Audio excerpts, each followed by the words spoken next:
Welcome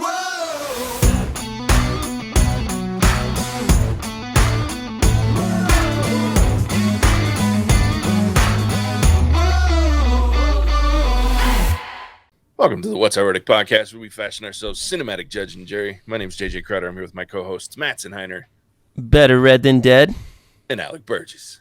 Let's get it.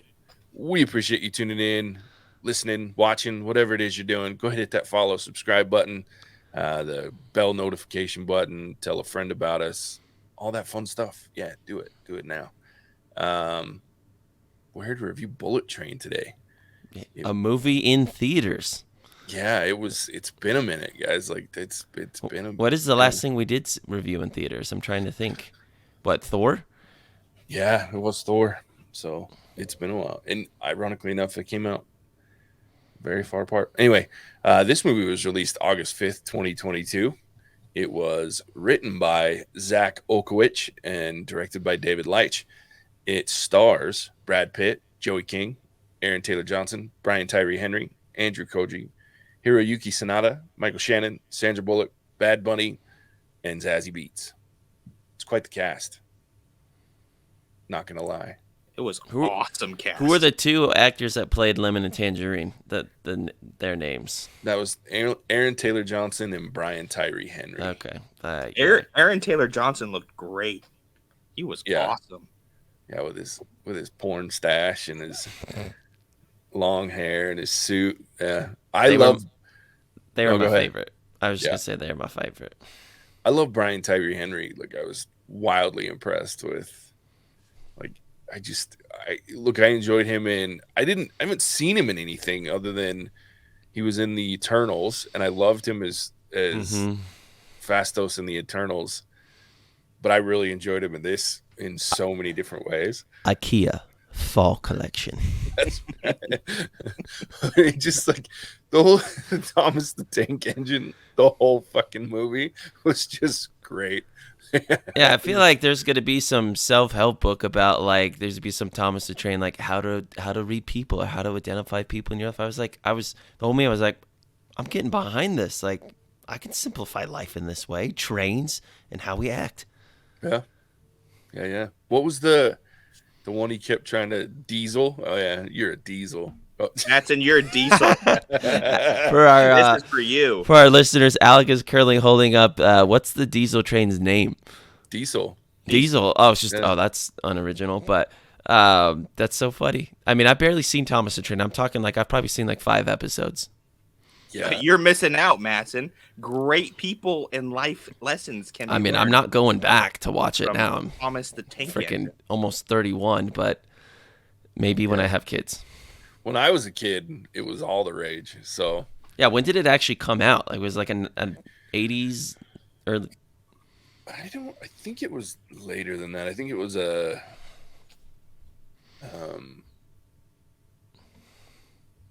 90s. I think right around late 80s, early 90s. Yeah. Let me look, because now I'm interested. I'm typing it in too. When did 1984? Yeah. In 1984. Add that to the list of shiz that came out in a 84, man. Apparently, it was based on a book written in the 40s. Oh, The Little Engine That Could.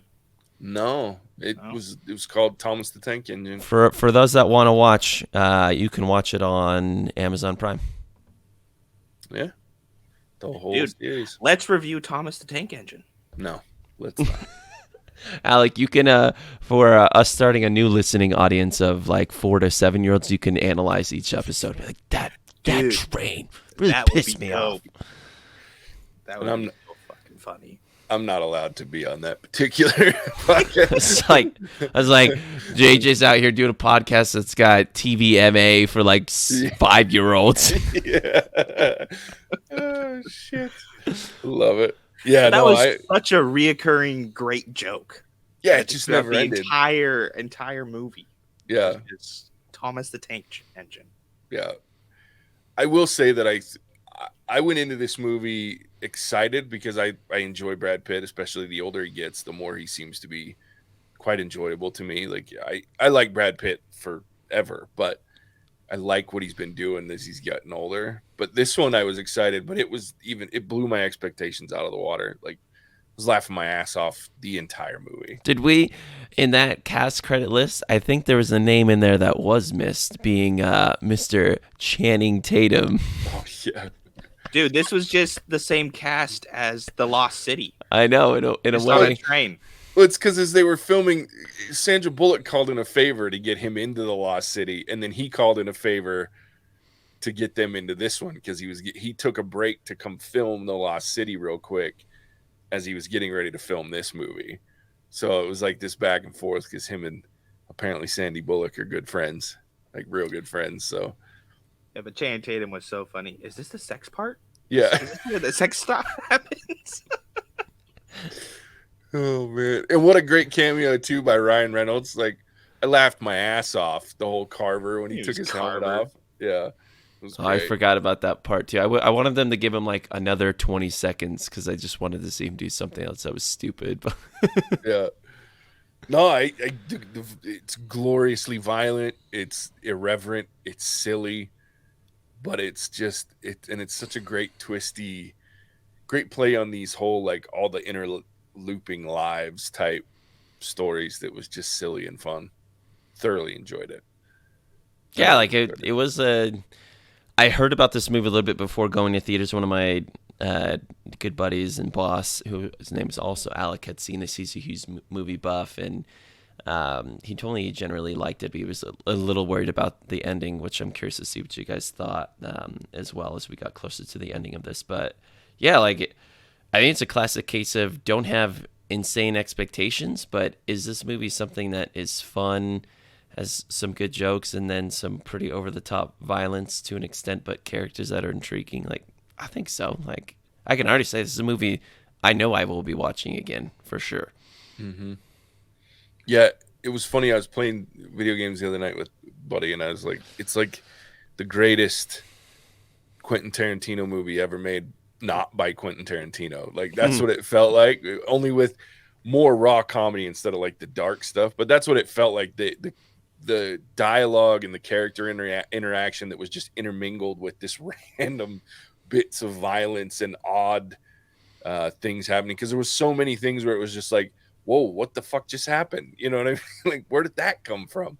Which I thought was just thoroughly enjoyable. So I want to talk about Brad Pitt though, his character, and just how nonchalant he's just talking on the phone to his handler, and I'm like, that doesn't. I mean, it's just funny. I was like, no, that's never gonna happen in his line work. But he just has such this like whimsical, like laid back, and yeah, they like, to Alec's point, they leaned into this whole like being into mental health and like taking care of yourself. But I just thought that whole like witty dialogue and that they ran it through. This movie had just not only Brad Pitt, but Lemon and Tangerine and Thomas the Train, as we talked about. Just a lot of good jokes that held weight through the whole movie.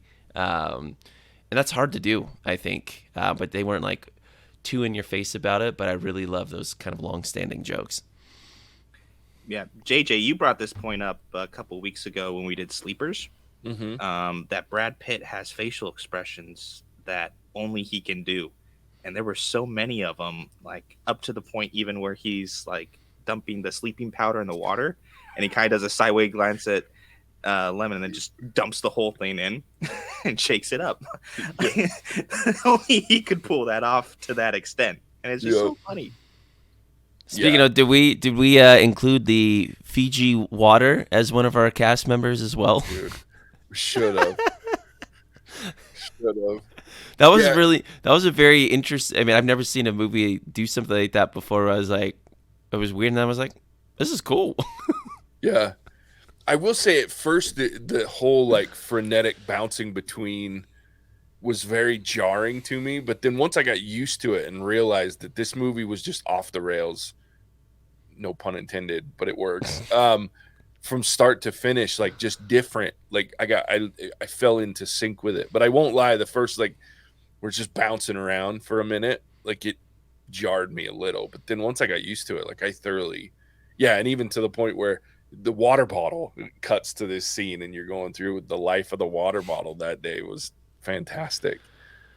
I love the Alex talking about the sleeping. Once that was put into the water, though, the sleeping powder, I was just waiting for like, when is Lemon? Was it Lemon? Was that his call sign? I was just like, when is Lemon going down? Because he's going down at like the worst time, and it took longer than I thought. I think they were just milking it for what it was worth, but cracked me up. Yeah, You almost kind of forget about it, and that's why you kind of like, oh wait, did he really die? Spoiler alert. But you're kind of thinking, oh shoot, maybe he actually did die. And they hide that because you forget about the water because it takes forever. Well, I thought he died because I forgot about the vest. They were having that conversation, and he's like, "I'm not wearing the vest or whatever." So I was like, "Oh, damn, Lemon's dead." And then it turns out the whole come back to life moment and scare everybody in the room shit was great. Yeah, it was such a funny movie.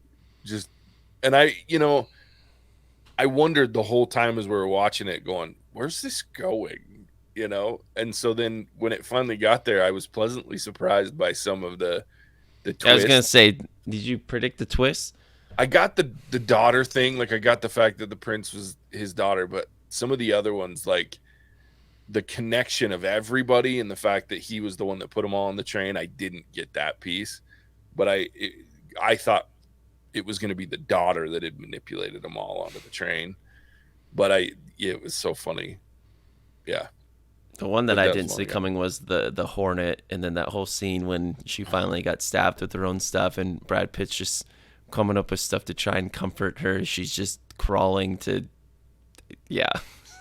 I'm sorry, I'm mansplaining. I'm sorry, I'm mansplaining again. You need a blanket? You want me to hold your hand? You didn't bring a second antidote? I did love it where he's just like so shocked. You don't have a backup? Like, what an amateur. The part that took me away, though, was with the Hornet and the Wolf, though, the whole being at the cartel party and, like, celebrating the wedding, and then all of a sudden they cut to everyone's just profusely vomiting, and then the Wolf's bride is just like, they showed that scene, like, twice, with just projectile vomit. Like, I was just not ready for that. I was like, ooh, like, that was more gruesome to me than any of the, like, death or blood I saw. I was like, oh, man, like, whoa. Yeah, there were some brutal scenes. That one was probably the worst. I agree. But the dude getting like hacked in half and then bouncing down the top of the train, like there at the end, like that shit was great. And his buddy's like watching half his body go thump, dunk, dunk, dunk, dunk, down the bullet train. Silly, but yeah, I think one of my favorite just pure violence pieces that really got me into this movie. I think the moment when I went early on in this movie, went, okay, we've got something here, was the cut scene with Lemon and Tangerine, like counting the bodies. Oh, yeah. They narrated that? Yeah. And they're doing like the fourth wall breaks, looking in the screen, 1. And then like all the way to where they forgot the dude that got blown up. He's like, that one doesn't count though, JJ. Yeah. That wasn't them. Fucking love that part. I think that was when I was completely bought into the movie. They're just sitting here recounting for no reason whatsoever that they had killed 18 people to get to the kid. It was funny.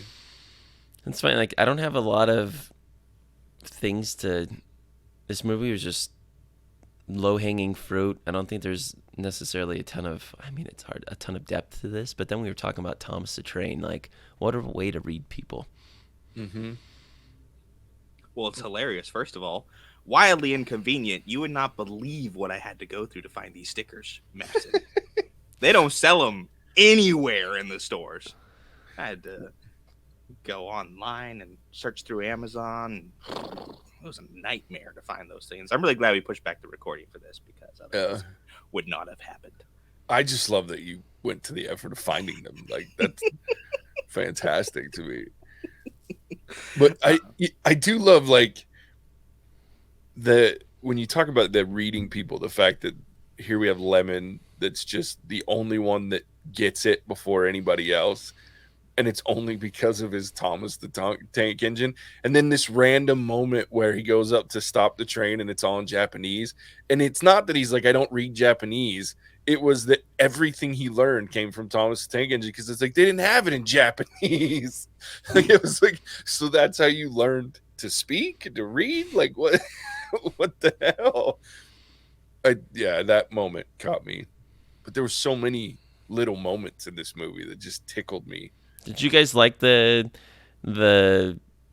prince's daughter, the Diesel? I don't remember her actual name, but Taylor was really annoyed by her. Like, she's like, I hate her. I was like, well, I think we're kind of supposed to. She's a little manipulative brat, but I really liked her kind of inner confidence and just how she was so lucky, and Brad Pitt's character was so unlucky. But then he found out about the. Well, I should stop there before I talk about something different. Did you guys like the girl?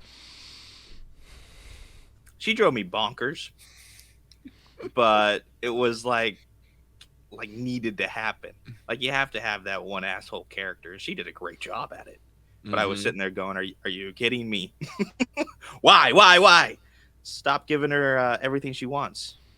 Yeah. So, yeah, she drove me nuts. She was annoying, but I thought it fit really, really well. So it was hard to be mad at her for that.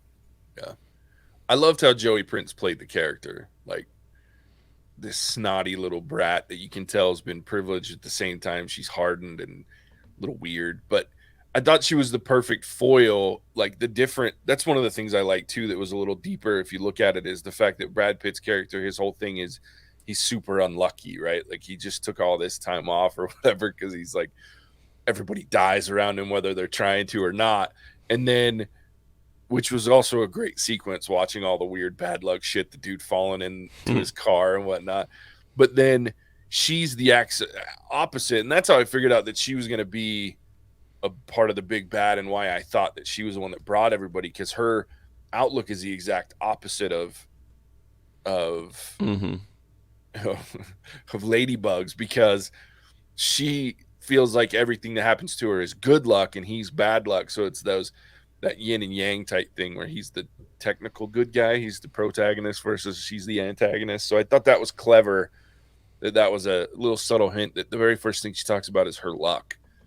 Then I thought it was ironic that the Hornet was played by Zazie Beetz, who also played Domino in Deadpool 2, which her superpower is luck, which I thought was fun. So, Well, David Leitch is the one who connected all of them, right?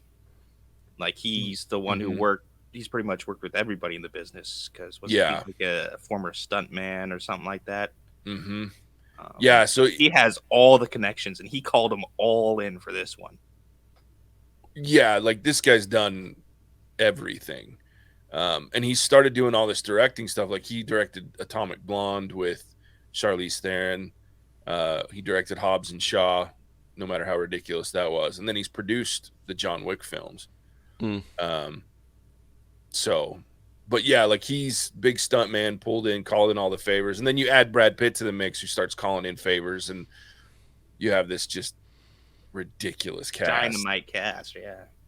Yeah. That's awesome. Like, there was no way it wasn't going to be entertaining.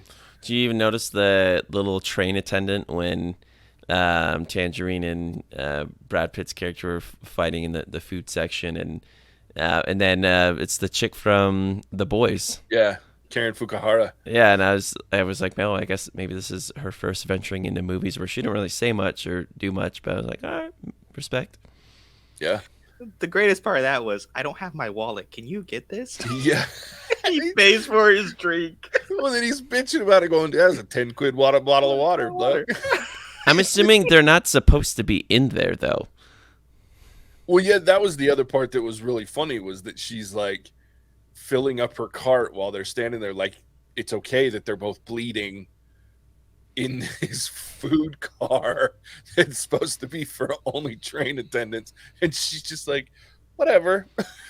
Well, it also goes like, what happened on this train when multiple emergency doors were ejected and part of the train is like totally messed up? Like, are these attendants just oblivious and this train doesn't have any safety features to just stop? That's the only thing where I was like, I guess they're just suspending that disbelief of reality, because I would assume the train's going to stop.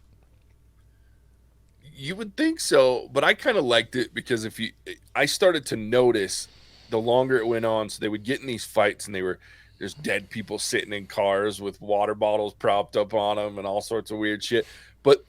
And we find out later that the White Death has like bought up Yeah. all the tickets in between, but you start seeing the train get emptier and Mhm. emptier.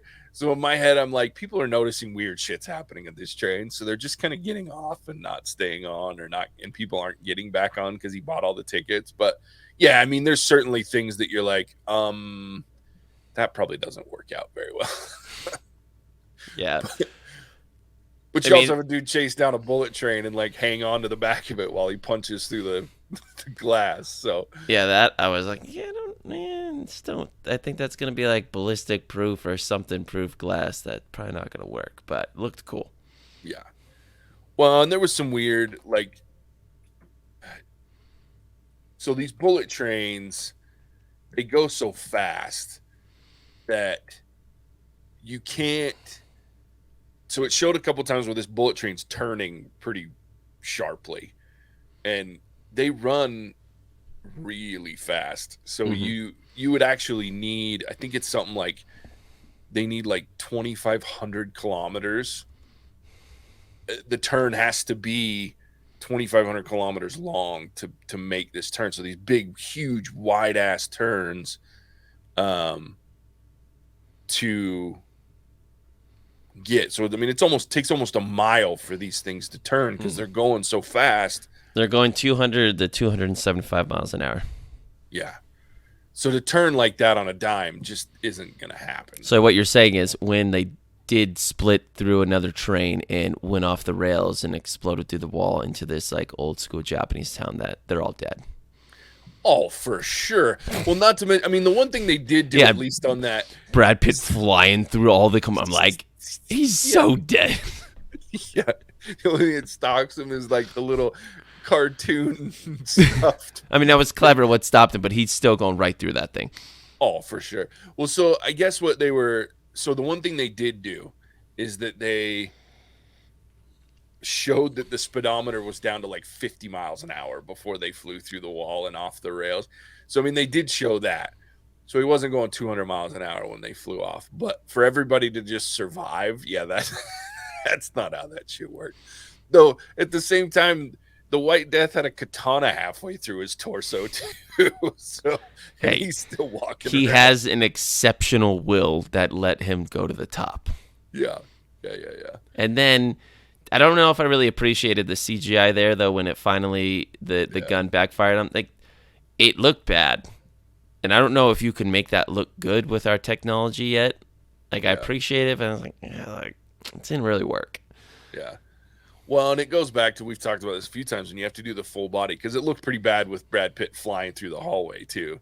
But anytime you have to do a full body human face thing like that, like, it just doesn't work very well. So I was like, and I'm surprised with the Molly Shannon and head, or not Molly Shannon, but oh God, why did my brain just go? What is his name? Michael Shannon. With Michael Shannon's head exploding there at the end, I was surprised they didn't go at least partially practical, but I'm sure it was a timing and money thing. But yeah, there was some CGI weird little things. I think what bothered me though the most was I liked the end, but they drug it out quite a bit. Like, there were some, like, I had moments at the end where I'm like, oh God, again. Oh, we're still going. Like, don't get me wrong, I love the part where the prince pops up and she gets run over by the tangerine truck that we find out later in the credits it was driven by Lemon. But like, so I mean, the irony and the beauty of that moment was great. But I love that it was post-credit. When she popped back up again, I was like, oh, sweet Jesus, we're still going. So it was just like, yeah, because I thought the White Death was dead because, he almost got cut in half. And then he comes back and then he dies again. Though I realized he also needed the moment where it was his daughter's gun plan that still actually killed him. Yeah, you knew that was coming back. Yeah. So, I mean, I get the full circle of it all, but it did feel like by the end that it had drug on a little bit. And I think part of that was because of the way that they did the interjecting scenes of this, that, and the other constantly, that it felt forced, and by the end I'm like, okay, we've done it maybe one too many times. Well, I feel like they had a I good can forgive concept with all these pieces coming together, but they didn't quite know how to end it per se. Yeah. And so that, I don't know, that's what it felt like to me. They wrote it really well for like 2/3 of the movie. Then like, oh crap, we have so many things we need to tie together. We have this bad guy that doesn't really like is the part we care least about, to at least in my opinion, and how we're gonna tie it all together. Because Michael Shannon's character, like, he's fine, but I didn't really care about the White Death. It's just kind of like, meh. But the other people all on the train, like, I mean, give me more of that. I'll take all of it. Yeah. Oh, yeah. Well, and I feel like that was the one thing, because the White Death is needed to tie everybody together, right? And why they're all there. But at the same time, I feel like they could have, maybe the one difference is, instead of it being, this is the daughter trying to drag him in. And I think it might have been even funny if he just fucking never showed up. Like, you know what I mean? She set all this shit in motion, and she's the one that got everybody on the train to get revenge for her mother's death or whatever, and to prove to her father. And then the fucker's like, yeah, I'm still not leaving my compound. Like, that would have been even funnier. Like, if you just had this moment where the White Death, Michael Shannon's sitting in his compound, and he's like, everybody's dead, and he's like, oh, okay, whatever, and then just hangs up and walks it. Like, that could have been funny. But so I get why they did it, but yeah, I just feel like there was some moments where by the end I was like, okay, I'm ready for this to be over.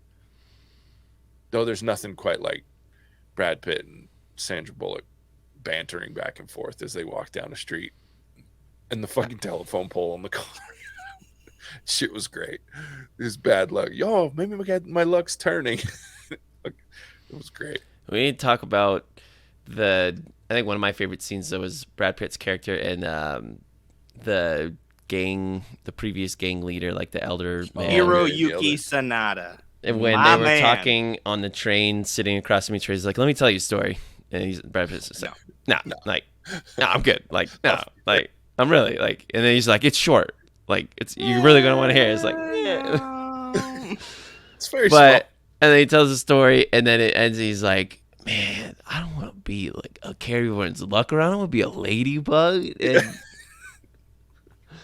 And then, but later at the end, then he finally clicks. He's like, "Wait, I'm starting to see things different. Like, this is a good." I just love that, and I wanted to know, like, is that a real thing about the ladybugs, or they just straight up make that up? I think that's real. I was gonna say, I would assume that it's real, just from the kind of story and the holding everybody's luck and how they worked it in the movie. Might not be exact. They might have paraphrased it a bit, but it is. It's gonna be real. In Japan, the ladybug is a symbol of good luck. They call this insect red girl and associate it with heaven, celestial bodies, and the afterlife. Wow. All right.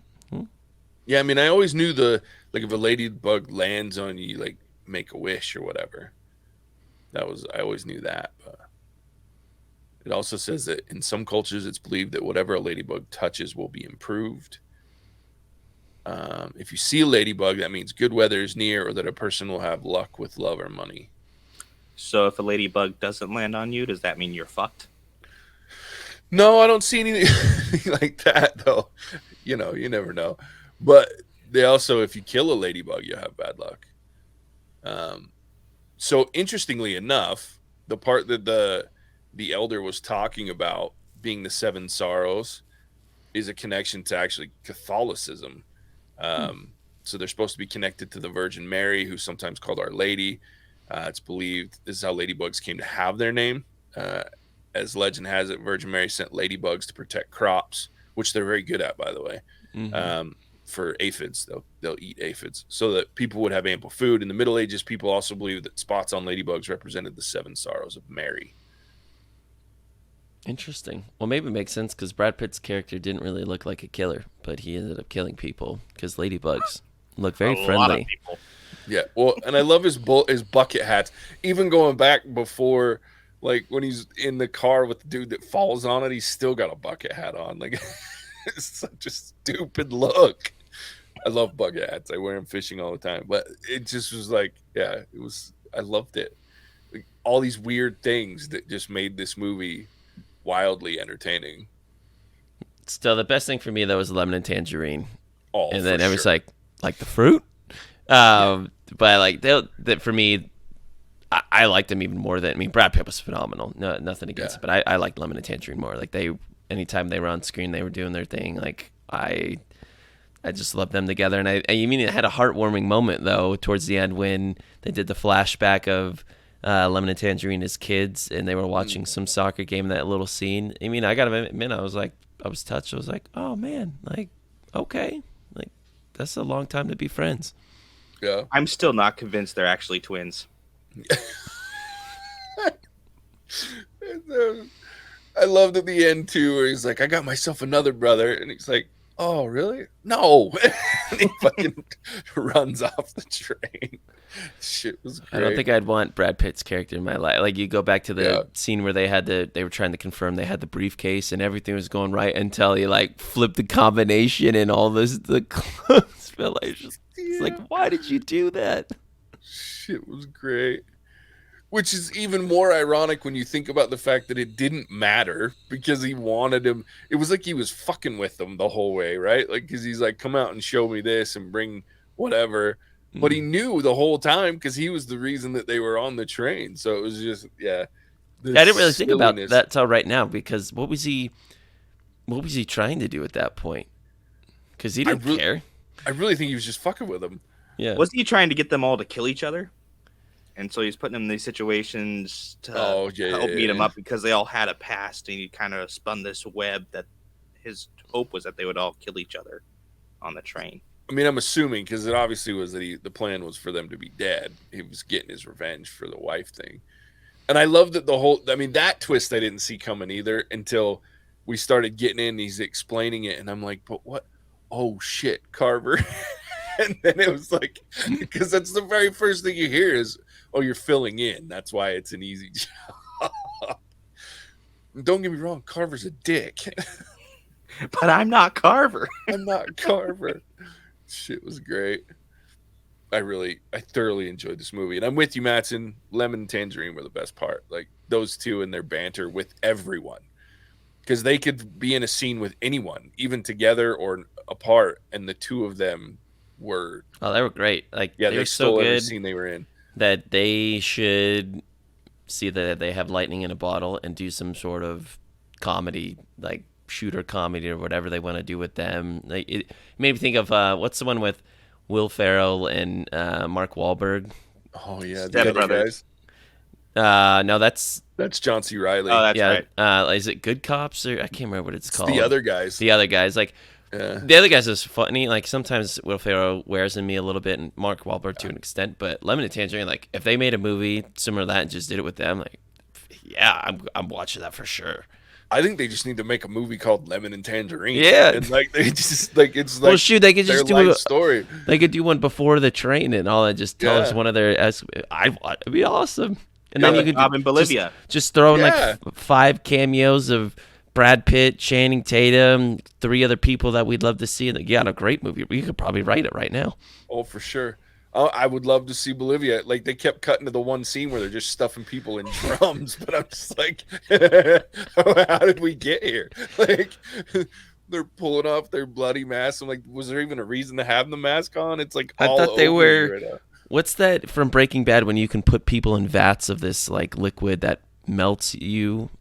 What is that called? It's like is it sulfuric acid or something else that like probably it just strips your. I thought that's what they were doing, like just wiping away their evidence. But I don't know. Yeah, could be. I mean, it would have taken forever. There was a lot of bodies. Yeah, they would have to have like a pool. Yeah, he wiped out my entire crew. Oh yeah, great movie. All right, should we rate this thing? Yeah, I don't know if there's a very just. Is shallow the right word? There's not like a lot of depth to this movie. That's not a knock on the movie. It's just not that type of movie. Yeah, I mean, there's hidden depth, but it's not like a lot. Like there's just moments, right? Like, and we talked about like the whole Thomas the Tank Engine thing. There's like the trauma of being this dude's daughter, and then and then like his bad luck and his philosophy on life and trying to turn it around. So I mean, there's some things, but they're more played for comedy and just silliness than anything else. But yeah, it's just an interesting movie. Yeah. All right, I'll go first. I was thoroughly pleased with this movie. Like I went in, like I said, with low expectations, but expecting to at least enjoy it. Thought it would be maybe a little better than average movie, but I was giggling and laughing out loud the entire movie. It was intricate. The story was fun. The ties together and how everybody was there was great time. It was very clever, a lot of fun. The acting was great. Like you said, Lemon and Tangerine stole it. And you know that these people were pulled together from movies where, like, because Zazie Beetz, the director was a stuntman. He was a character in Deadpool 2. So you know they made friends. And he's like, hey, come be in my movie for 10 minutes. Because it's not like she was in it for long.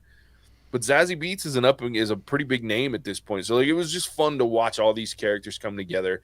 I really enjoy it when someone who has ties can pull people in because you can tell that they just had a good time filming this movie. Like there's some interviews where they're talking to Lemon and Tangerine, Brian Tyree Henry and Aaron Taylor Johnson, and they were asking who in the cast would be the best assassin. And no hesitation, quick as could be, they're all like, Joey King, the girl that plays the Prince. They're like, yeah, nobody has it. It was Joey. She could definitely be the one that would just wreck everybody. So you can tell they had a lot of fun. I love this movie. I'm giving it a 4.5. The only reason I'm not giving it a 5 is because it did feel like it drug on in a couple of places where they kind of overdid some of the jokes and things like that. But that's it. And that's so nitpicky, it's ridiculous. I just had a thoroughly great time with this movie. And I'm amazed it's not getting rated higher than it is in a lot of circles. But it was a lot of fun. Reminded me a lot of that one with the in the sheriff's office. I don't remember the name of it, but like with where they capture the one guy and everybody was trying to kill him. All the assassins come to kill that one guy in the sheriff's department. Saw it a long time ago. Cop Out. Yeah. Funny movie. Anyway, thoroughly enjoyed it. Alec, what about you, buddy? Oh boy. Yeah, I had so much fun watching this. Kind of to echo what JJ and Mattson have been saying, Lemon and Tangerine were just a perfect combination, down to just the offhanded banter that passed back and forth. Where's the case? Oh, I stashed it. Right? And then it's just gone. And that kind of whole just dynamic between the two of them was great. I love seeing one of my favorite actors, Hiroyuki Sanada, swing a katana around. That's always fun to see. Mm-hmm. And so, I mean, it was just funny. It was enjoyable. I think it's really what movies should be, is just entertaining for the most part. And it did have kind of those deeper meanings, but like you said, JJ, they didn't really overshadow anything. So you can still go and enjoy this kind of on a surface level, which was very nice.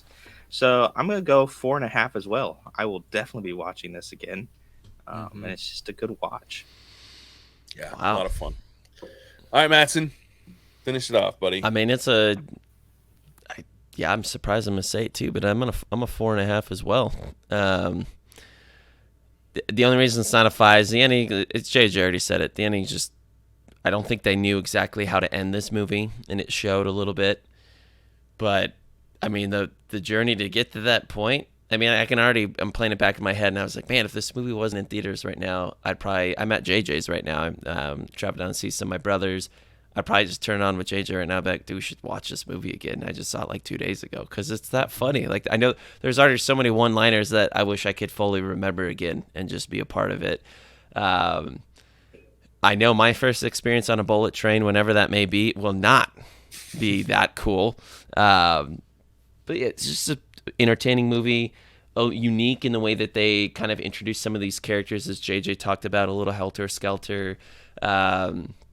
But I liked it. I liked just some of these long-running jokes that I think is harder to do. You see in a lot of comedy movies where they do this slapstick stuff, and then they repeat jokes 2 or 3 times that just don't really, it gets exhausting for me, and it wears on you. It was funny the first time, kind of funny the second, and then it's just nobody cared about. Thomas the Train's funny every time. Like, we can bring that back again. So I think they did a really good job. The writers are to be commended. I think just a silly, over-the-top movie, and something that it was a breath of fresh air, and it looked really good in theaters. Like, it was visually appealing. The colors were bright. I think people should go see it. Definitely. We didn't even talk about the fucking snake rolling around this train the whole goddamn movie. The boom slang. Well, I love that's how the movie started too, right? The news report. Yeah, the weird little dude. Oh man, that's funny. Anyway, great movie. Go check it out. It was fun. Mattson, tell everybody where they can find us. Look, if you want to keep listening to us, check us out on Spotify, Ghana, Apple Podcasts, you name it. Search What's Our Verdict. You'll find us there. TikTok is where it's happening on social media these days. Alec is doing things, usually just making fun of us, talking to a tiger. He hasn't combed his hair in a while. Maybe that's a good thing. Maybe it's a bad thing. Not sure. And then just YouTube as well. A lot of our live shows. I mean, I'm trying to figure out what it is. I don't know if we're going to do She-Hulk live. We're about to record that here. We've got the Rings of Power coming up. We got House of the Dragon Game of Thrones, and I'm already forgetting.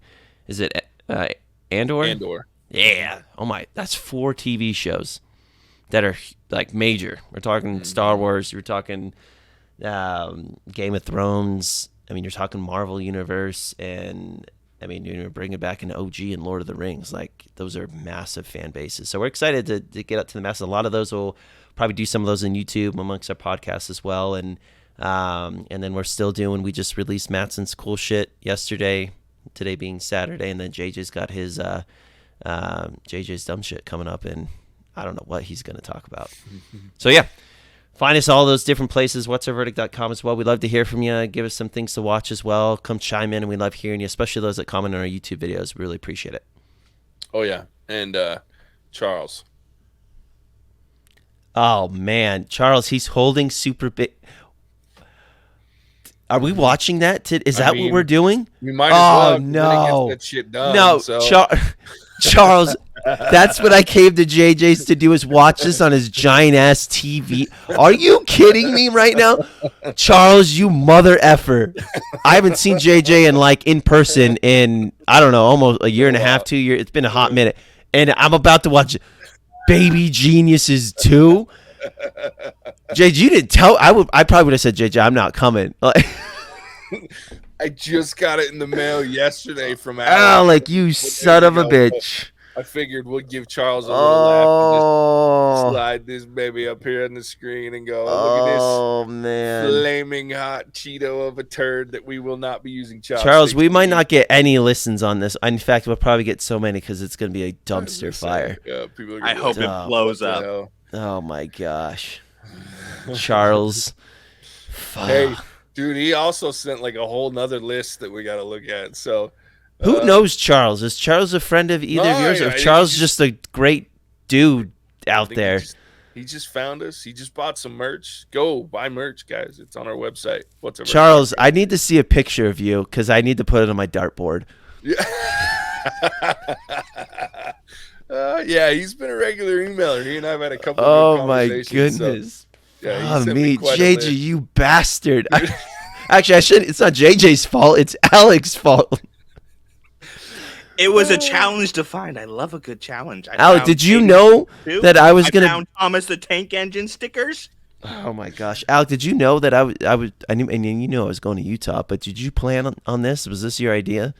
The thought may have crossed my mind, but Mother I effer. confirm nor deny that was a driving force in my decision to send it when I did. Charles, again, the fact that no streaming platform, no reputable streaming platform, or even the dark web. None. Yeah.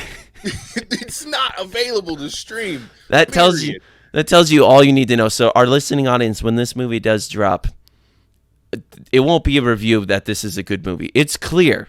This is not a good movie. I don't even know if it can be called a movie, but I'm about to watch it. So tune in. Thank you all for listening. Yeah. There we go. It was great. That was fun. As always, Gosh. we appreciate you tuning in. We'll catch you on the next one. F you, Charles. Bye. In the magic out. Whoa!